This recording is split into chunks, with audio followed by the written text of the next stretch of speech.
bilog yan mga katiits. Oh, ba't may bubog yan? Saan galing? Sa ilalim? Yan mga katiits, oh. Makikita niyo yan, mayroon yan ha. May hayan dito. Ayun, oh. May letter H siya. Yan. Yung letter H.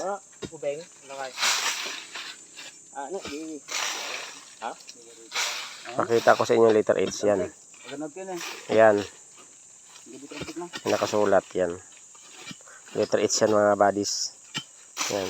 Diyan yan sa tinitisbay natin ngayon na tapos natin ng remapping.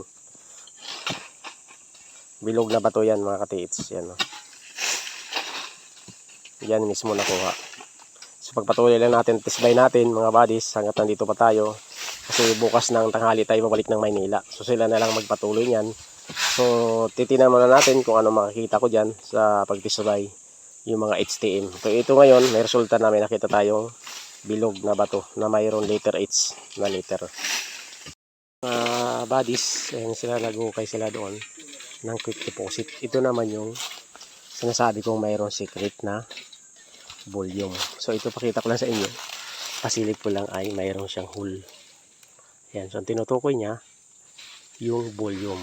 So ayan, hindi ko muna sasabihin isaktong lugar. So yan muna yung pointer niya sa para sa volume. So ayan yung quick deposit saka doon na niremap ko. So yung volume, ayan yung pointer niya. So yun mga buddies, ang ating tisbay, marami na tayo nakuha ng mga HTM na bato, na mga bilog na mga pointer. Yan, oh, kung makikita nyo ito, oh, ano yan mga buddies, yan, oh. Yan. So, ito mga bilog, yan. So letter B, yan, nakaukit sa bato, bilog. May kanchi na bilog na bato. Ayan, oh. May kanchi siya, bilog na bato. Ayan. Ito naman, yan, bar type. So dyan yan nakuha sa tisbay natin katapos ko ng remapping. Yan, pointer naman yung bilog na bato. Ayan. Ito naman ang letter D na guhit sa bato. Ayan, oh. Letter D yan mga buddies. Ayan. Ito. Ano yan? Ito na nakuha natin.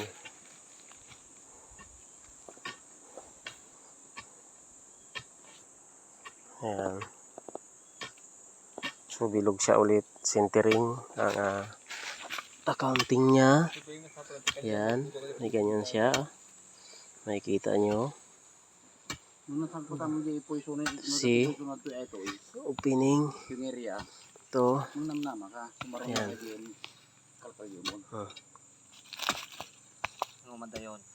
Ayan.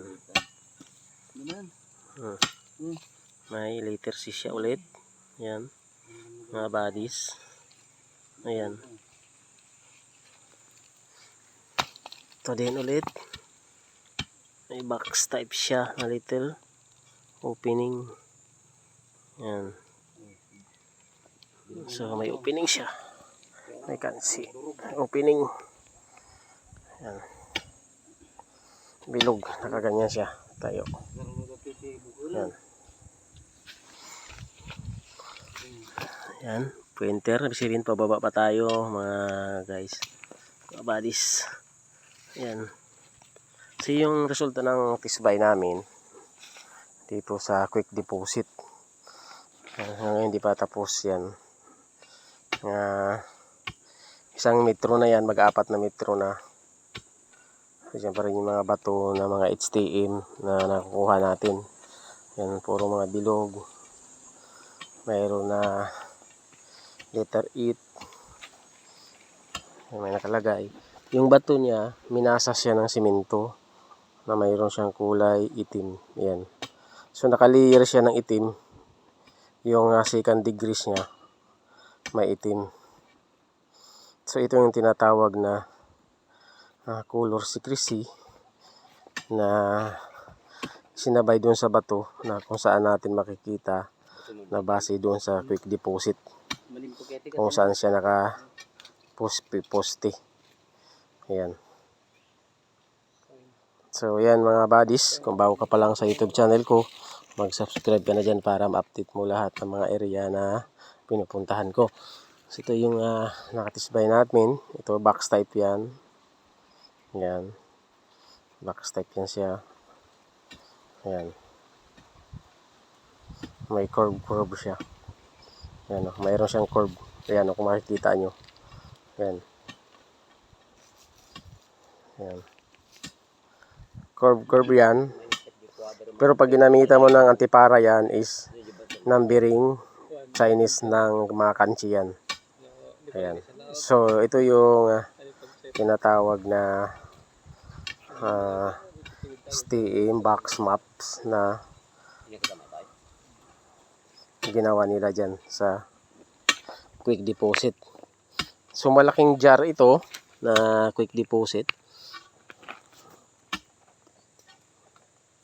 Ayan, yung isa lang ito na quick deposit, yung isa nandoon sa kabila. Nandoon. So ito muna yung pinatisbay natin, saka na lang yung big load. So kung pag-alis ko sila na magpatuloy nito, at ako nandito ngayon na nakikita ko yung mga nakita natin na mga HTM. So babalikan natin sa sunod na Sabado mga katiits. So yan mga katiits, kailangan lang unang dating natin sa area, mag-remapping tayo. Tapos saka natin gamitan ng gamit katulad nung pinakita ko sa inyo kanina. So welcome back sa YouTube channel mga buddies. Thank you for watching. Team Padato Treasure Hunter. Bansay mga buddies.